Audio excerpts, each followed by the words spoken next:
우리나라 정부는 방역에만 집중하고 백신을 늦게 확보했다고 많은 질타를 받고 있는데요. 일본 정부는 백신을 빠르게 확보하고도 자국민들에게 백신 접종을 하기 힘든 상황이라고 합니다.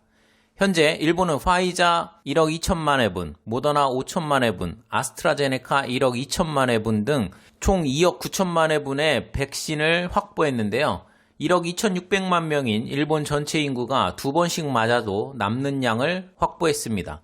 그러나 백신을 조기에 확보했음에도 불구하고 접종 시작 시기는 2월 말로 예정되어 있어 우리나라와 큰 차이가 없는 상황이라고 중앙일보 일본판에서 보도를 했는데요.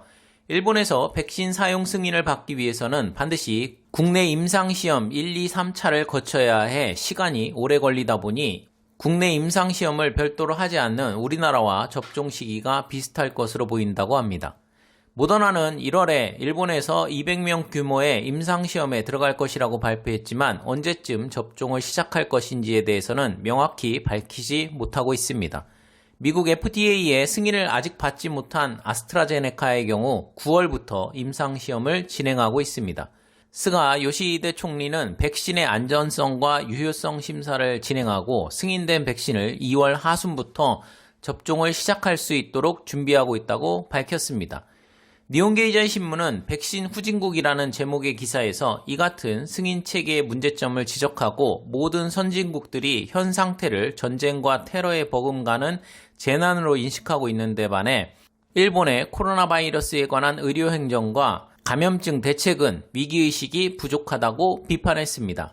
백신에 대한 일본 국민의 신뢰도도 낮은데요. 인터넷 조사 결과를 보면 응답자 중 39.4%가 접종 결과를 보고 나서 받겠다라고 응답했고 36.8%가 백신 접종을 하고 싶지 않다라고 답변했습니다. 빨리 접종받고 싶다고 응답한 비율은 22.5%에 불과합니다. 접종이 시작된다고 해도 실제 접종률이 낮을 것으로 예상되는 상황입니다.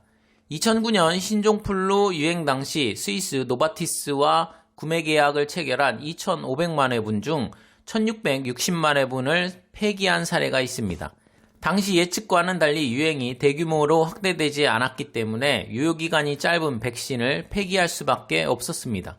코로나 백신의 경우는 유효기간이 신종플루 백신보다 짧고 취급도 어렵기 때문에 다른 나라로 나눠줄 수도 없어 이번에도 백신을 폐기하게 되면 부유한 국가가 자본력을 앞세워 백신을 선점했다는 비난을 받게 된다고 지적했습니다.